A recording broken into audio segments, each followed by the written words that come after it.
This is USAfrica Television, Class Magazine and Nigeria 360.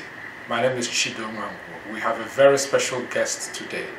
On our program, I speak of no other person than the Governor-elect of Anambra State, a banker of international repute, a philanthropist, a cultural custodian, an icon in so many ways, a man who has made a lot of difference in the lives of many persons. Chief Willie Obiano, it's nice to have you on our program today. Thank you, Chido. My pleasure seeing you again. Thank you very much. Thank you. Congratulations on your election as Governor of Anambra State. Thank you, Chido. I want to ask you, how do you feel moving from retirement as a banker to becoming a governor? Well, it's a call to duty. I thank God for making this possible. I thank the Anambra for voting me and believing in me and my cause. I want to reassure them that their effort in voting me in will not be misplaced, by the grace of God. The other issue that I want to raise with you is the issue of your background. A lot of people see you as some rich banker who then became governor. Tell us about your background.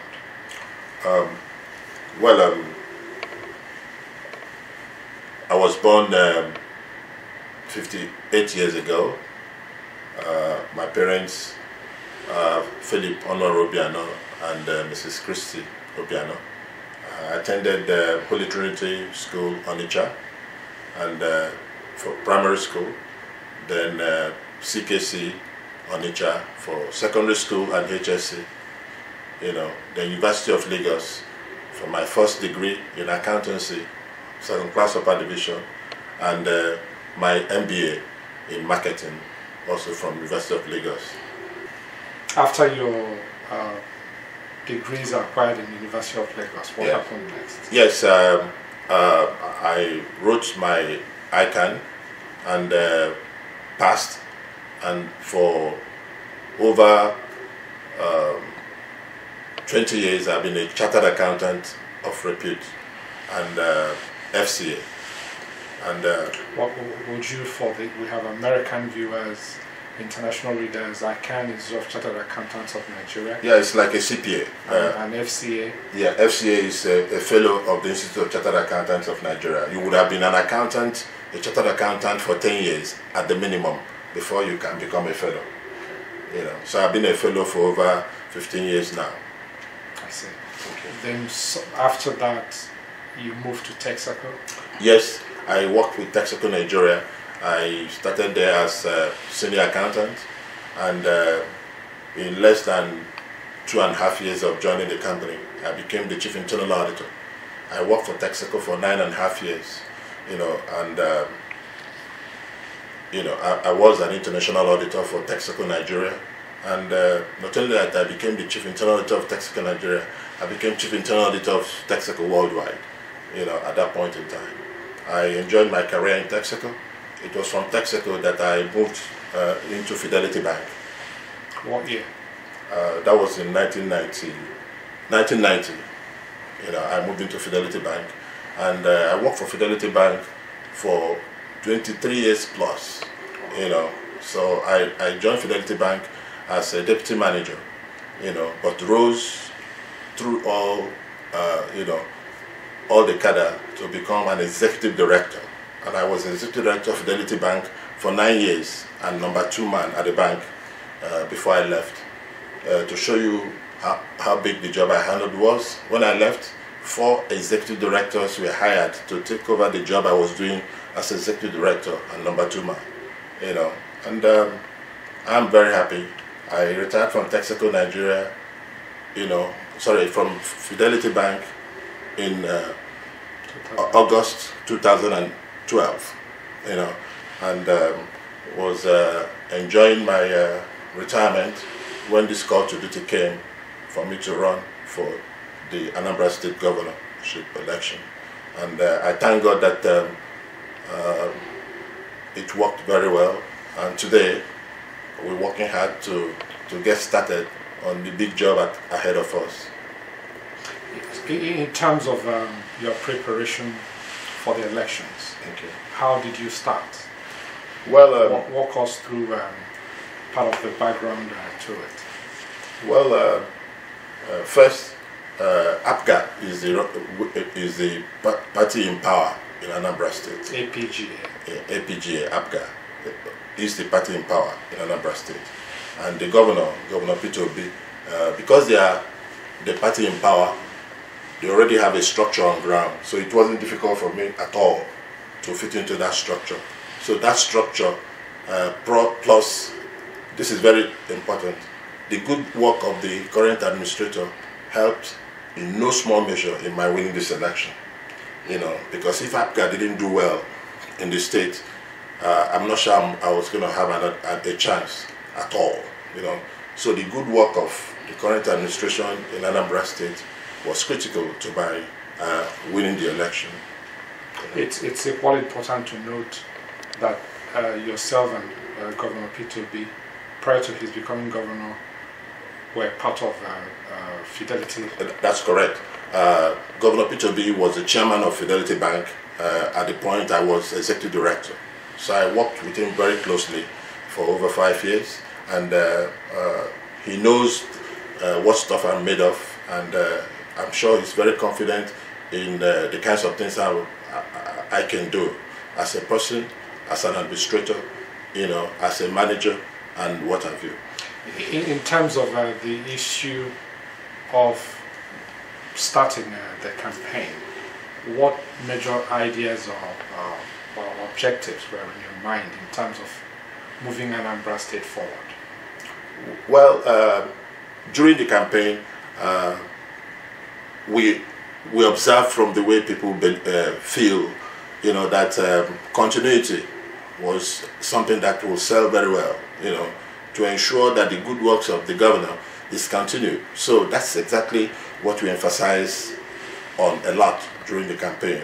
We went into all the enablers, that the governor has done very well on, health, education, infrastructure, power, security, Then the things it's tending to do in the civil service, on women, on children, and 13 of them. Very elaborately done, Then beyond that, we also sold the idea of the fact that for Anambra to move to the next level, because the foundation has been laid by the Peter Obi administration. For Anambra to move to the next level, we need to do things in the area of agriculture. Mechanized agriculture in the arable lands of Anambra State, in Ayamelum, Anambra East, Anambra West, Obaru, Achala, Ibariam, Urumba North and South, for major product like cassava, maize, and rice. If we mechanize agriculture in this area, there will be plenty of food in the medium to short term, in the medium to long term, and this will naturally attract industries in this area, agro-based industries in the area of storage, processing, packaging, manufacturing, and this is job for the people, and of course revenue for the state. Let's sit down and have a longer discussion on some of these issues. Thank you.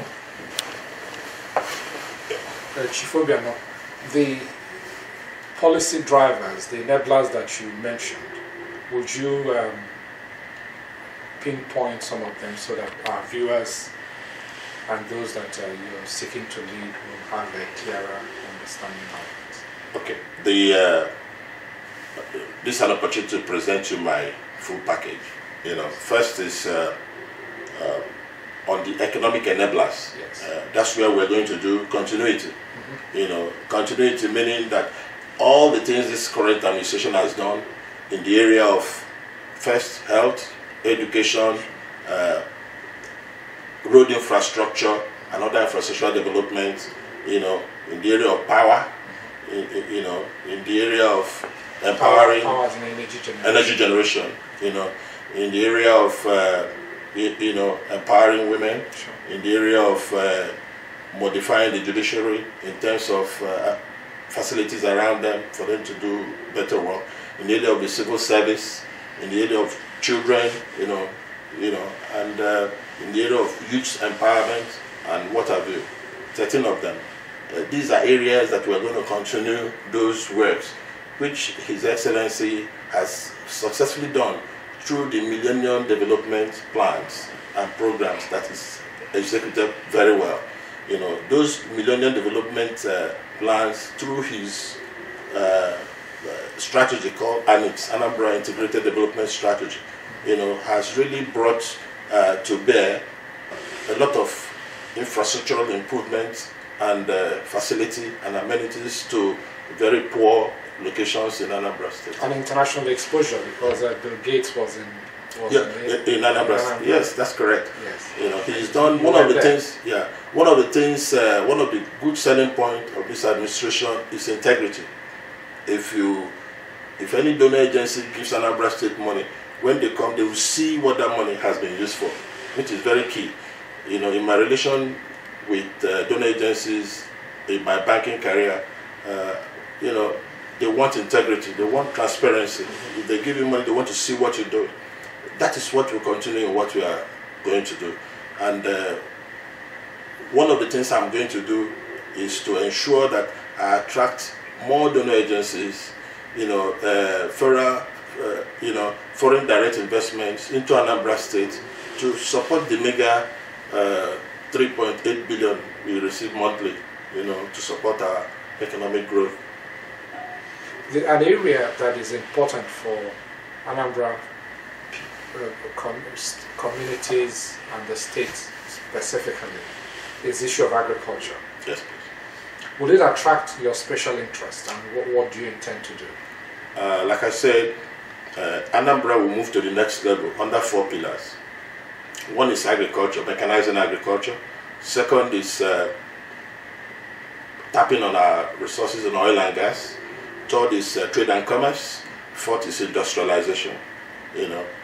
Mechanizing agriculture is very germane to what this administration is coming to do, because that is what will propel Anambra to the next level of development.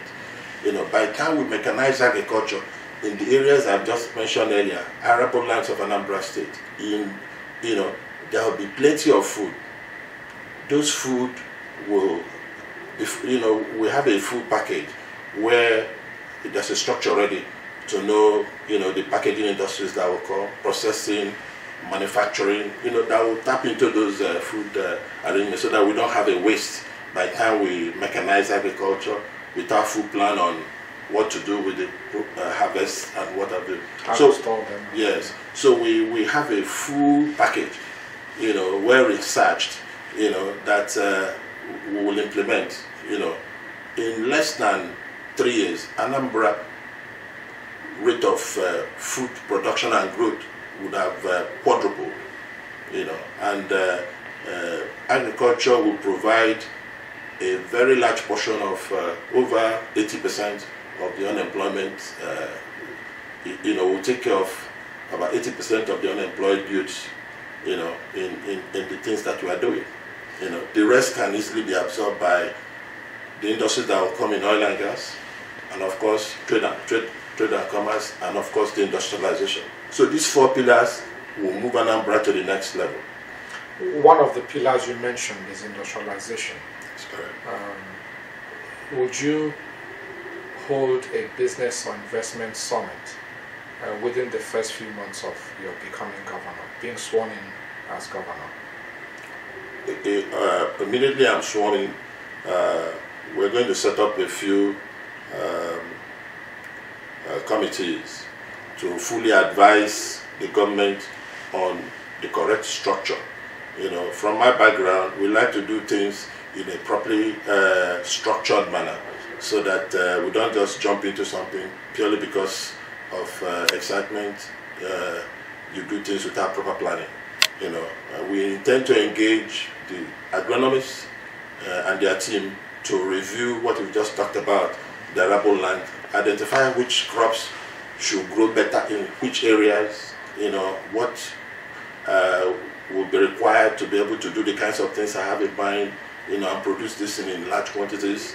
The industries we are talking about, how are they going to come, under what structure, under what terms.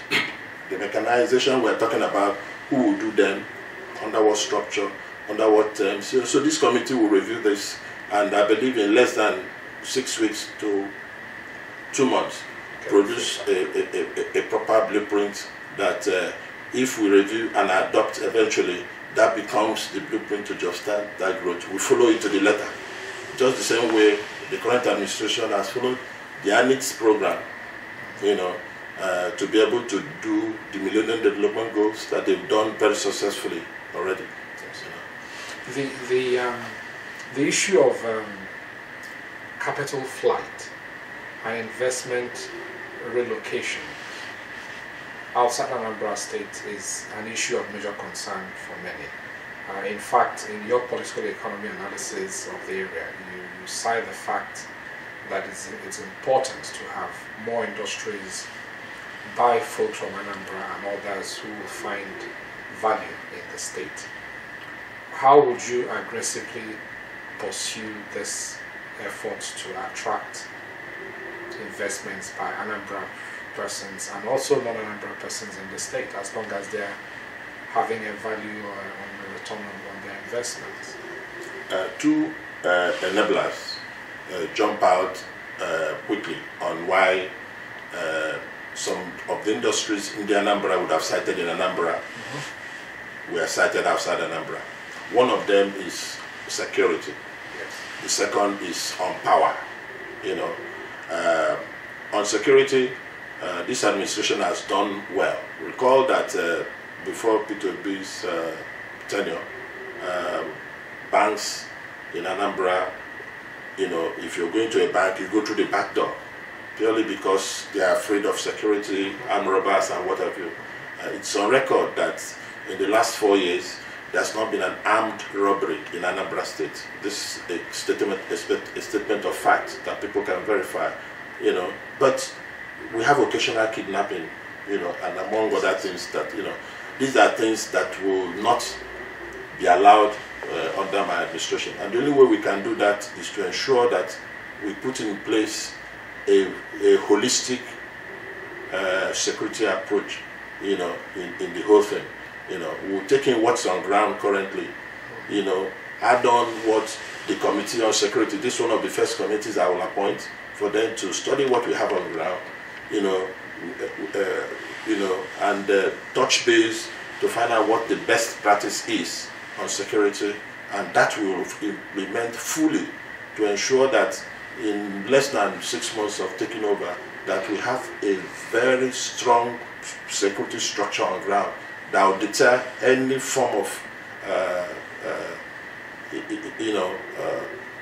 kidnapping or major robbery or whatever.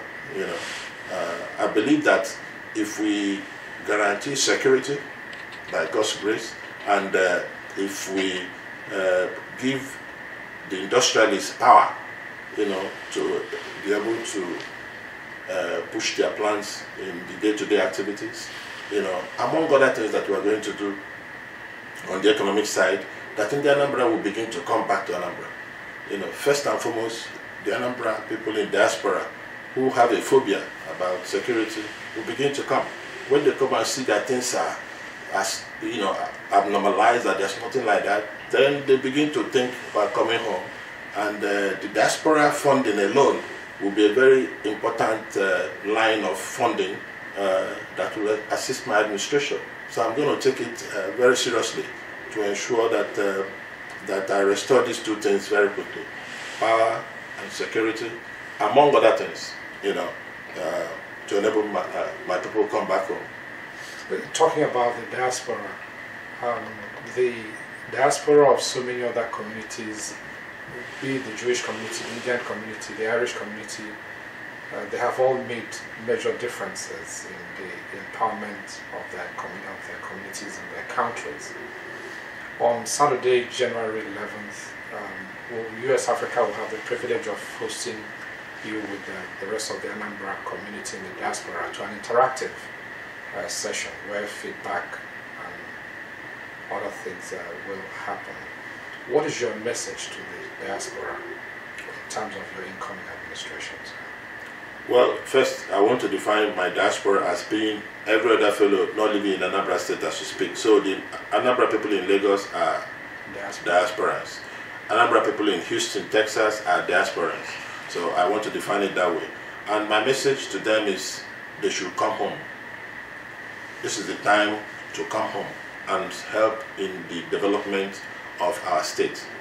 You know, it is not something that we can do alone.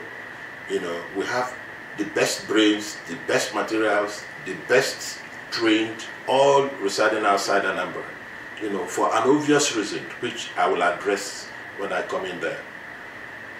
Purely on security, on power, and other infrastructural development, you know, which this current administration in Anambra has done very well on. The road network in Anambra today is one of the best in Africa, you know, and it's still continuing. You know, the infrastructural facilities in schools and hospitals are being upgraded. You know, human resource elements in those areas are being retrained and new ones being acquired. So things are moving, you know, and I believe that that is the only way to go. Support the enablers more so that they can carry the 4 pillars as we are working on the 4 pillars, you know, and if we do so, in very short time, Anambra State will be industrialized, and this thing we are thinking that's looking like a mirage will become a reality, that Anambra State is the best state in Africa, you know, because we have what it takes to do so. We have the best brains, you know, we have very hard-working people, you know, we have people who are committed, who want to help themselves, you know, who want to contribute their quota in the development of their state, the country at large, and the world, you know. We have the best materials outside Anambra State, in America, in anywhere in the diaspora. Anambra people are known for their ingenuity, for their hard work, for their steadfastness, you know, and so we bring those, we harness all those resources to be able to develop Anambra State, you know, as a state. And for those who are wondering about Anambra State, its most famous son, easily, is the late Professor Chinua Achebe.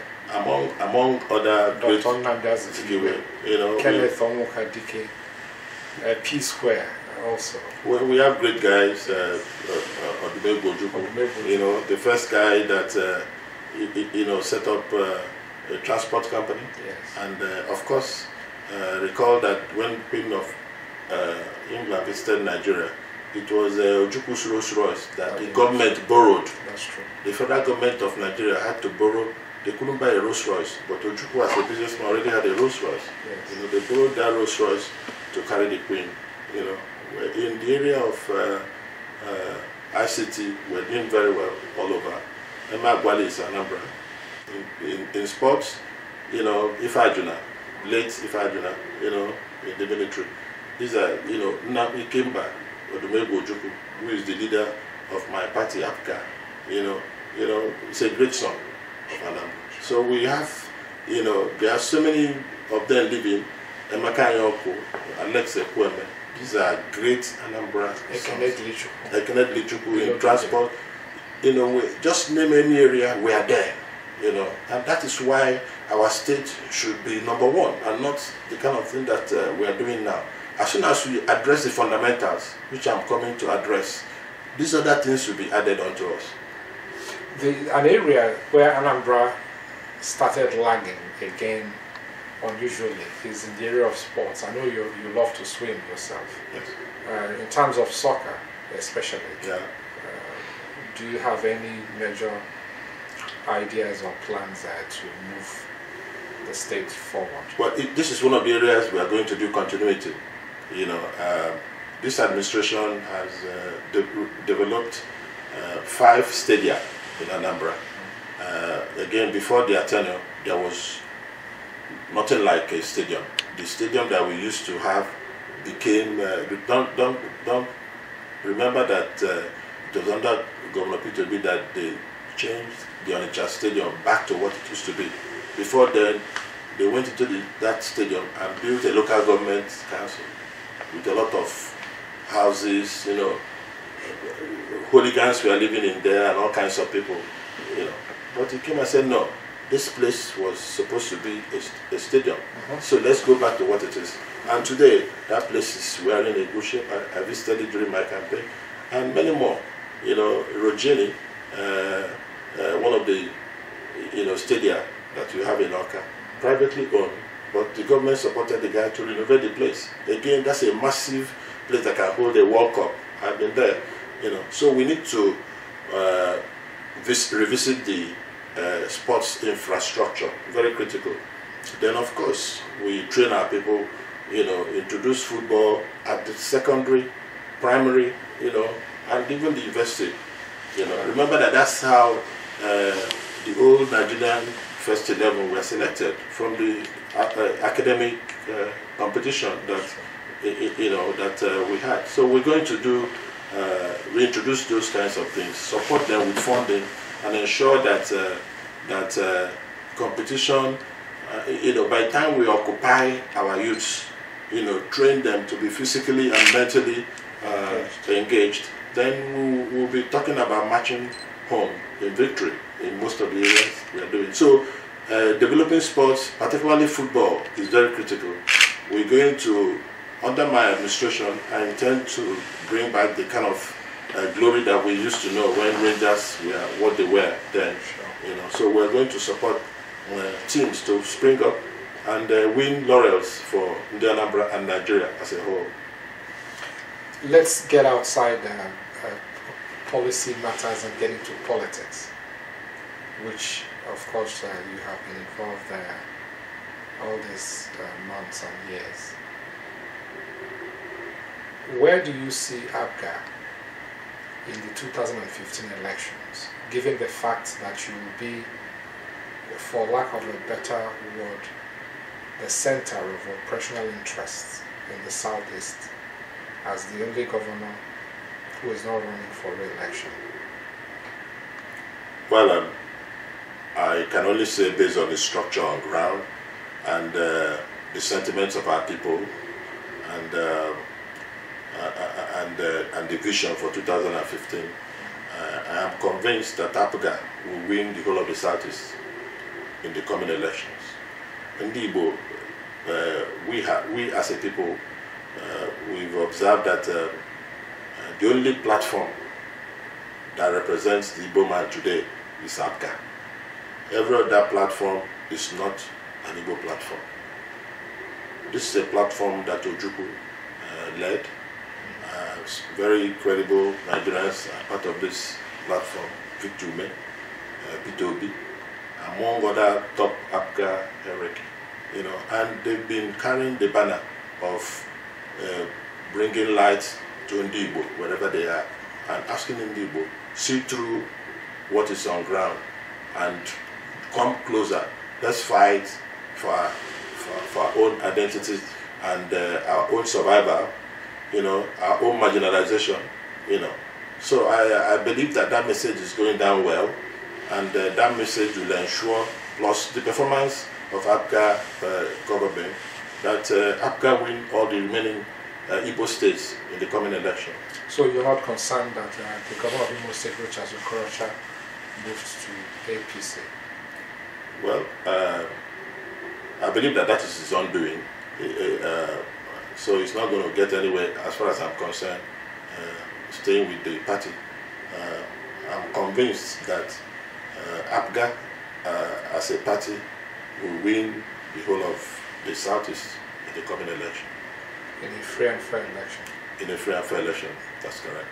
The other issue that I want to seek your opinion is regarding the presidential elections. Yes. Why is APGA not interested in running a candidate? Well, first, we believe that Goodluck Jonathan is doing a good job as president of Nigeria. APGA is not fielding a candidate for 2015, and I believe that we're going to support Goodluck Jonathan in that election. not only APGA in Anambra State, but Igbo in general. He has been, your assessment is that he has been good to the Igbo interest? Yes, I believe so. In terms of... with him, we can get mileage.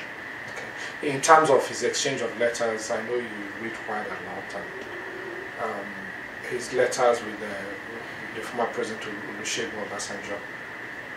What are your thoughts? What are your impressions? Well, I don't want to go into other details other than the fact that we will support Jonathan in 2015, and I also believe that Igbo will support Jonathan. I don't want to get into those letter writing and other issues. You know. Understandably so. Thank you. Let's look outside Nigeria. The late Nelson Mandela passed, and you wrote a tribute to him. Great guy. What are your thoughts about him? That guy is a colossus. You know, he was a nobody, you know, from birth, but became one of the most celebrated human beings on earth. You know, he came from a few things that everybody should learn. First, in believing in something. Mandela believed strongly in the equality of race and people. You know, that all men are born equal, you know, and therefore you should not, because of whatever color, class or creed, undermine the other fellow. You know, that's one. Secondly, tenacity of belief. You know, he never changed. You know, some people dance around. Today you are in this party, tomorrow you move to another one. You know, this guy was steadfast despite all the pressure mounted on him in prison to do otherwise. You know, and when he came out, he was all forgiven. Very important.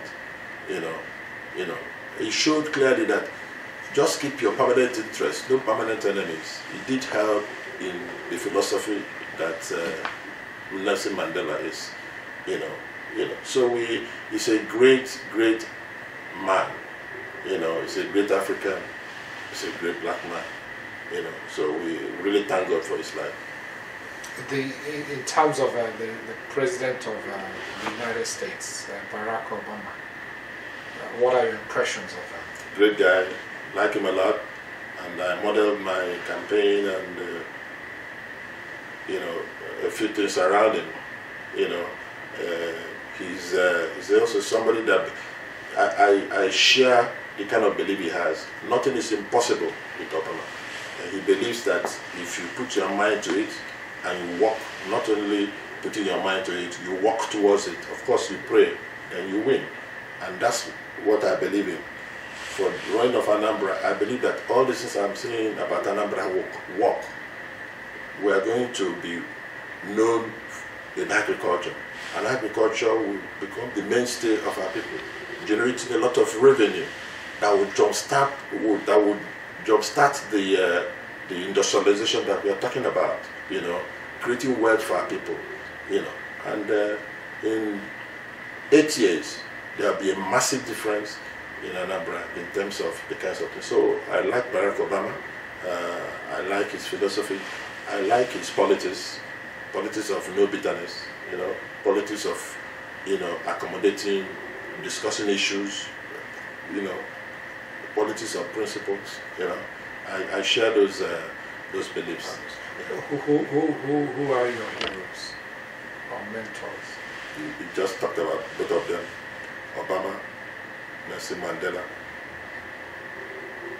In terms of people that you know personally, are there two individuals who stand out?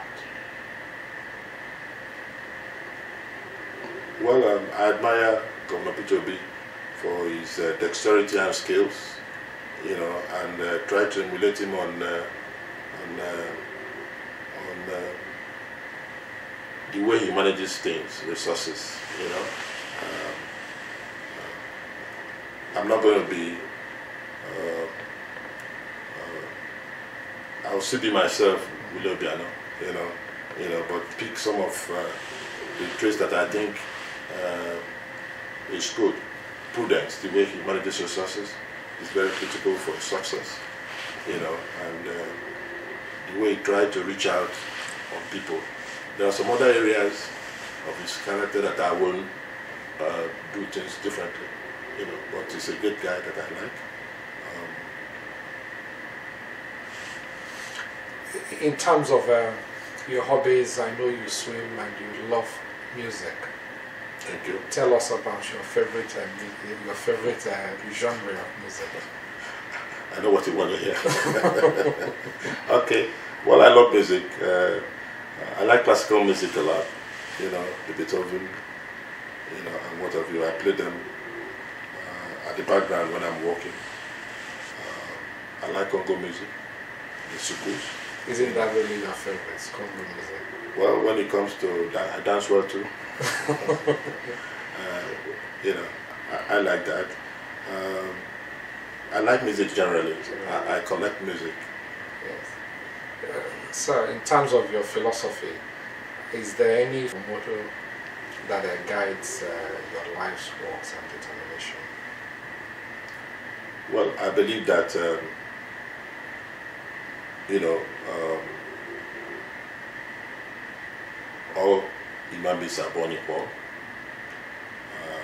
You give people a chance, you know, in the day-to-day things that you do.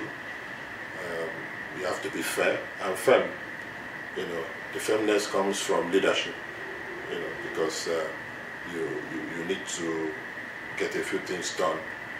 If you are just only fair and you are not firmness there, then you're not going to be a very good leader.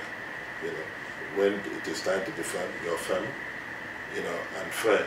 People will see why you're firm and understand the process, you know, and not to treat a set of people like kings and other set of people like, you know, plebeians, you know.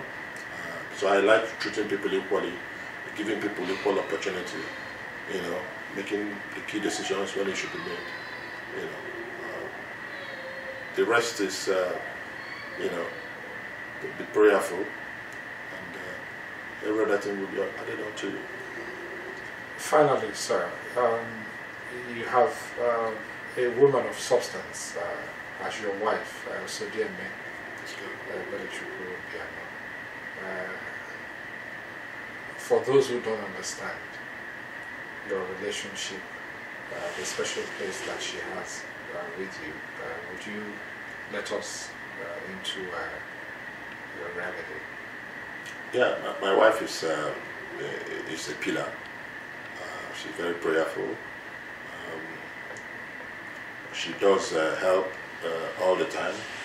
You know, during low moments, she'll be able to cheer you up. You know, urge you to the finishing line, which is very important in the day-to-day relationships. You know, she left NMPC as an officer in charge of their welfare before coming to the United States. You know, and she's a very hard-working lady. You know, I'm very blessed that she's my wife. It's interesting. This is the only time you're sounding emotional in appreciating her, the tone in your voice. The other fact that many persons do not know is that you have one of the highest achieving daughters in the United States. That's correct. Would you give us a thumbnail summary of Kechi's accomplishments? Well, she was the youngest at 15 to go to Bello University in the United States of America, and graduated magna cum laude with a GPA of 3.95. You know, she's a member of many academic societies in the United States, but the most prestigious, which she earned by her academic excellence, is the Phi Beta Kappa, which is one of the elite, very prestigious academic society in the United States. she's done very well. She's in the medical school on merit. 6 American universities gave us, made an offer. She eventually chose one, and 2 also gave us scholarship. She didn't go to any of them, but we are where she is in UT Houston. She's doing very, very well, and she's an A student already, and in the medical school. We're very proud of her. She just turned 20 years. Very significantly, you have a son that has a name that I find extremely meaningful, Chukwudifo. Yes. Yes. And in terms of a final question, what are your hopes into the next 10 years? Well, my immediate focus is to be the leverage that will bring Anambra to the industrialized land that we'll be talking about. Sure. So my immediate assignment in the next 4 years is to ensure that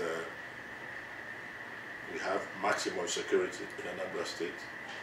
We have power, 24 hours in every nook and corner of the state, and that we have developed the pillars significantly, to begin to attract those industries that we are talking about that is required. And we are industries in agro, industries in non-agro area, industries in oil and gas, then the trade and commerce, industrialization, it will be just job for our people, and revenue for the state. And that's my preoccupation for now. Thank you, sir. Thank you. Congratulations again. Thank you. It's nice to see Thank you, Chidi. Thanks. This has been USAfrica Television's exclusive interview with the Governor-elect of Anambra State, a technocrat of international class, a philanthropist, a cultural icon, a versatile man of many parts. This has been USAfrica saying thank you and we welcome for watching us today. Thank you very much. Thank you, sir. Thank you, Chidi. Thank you. Thank you.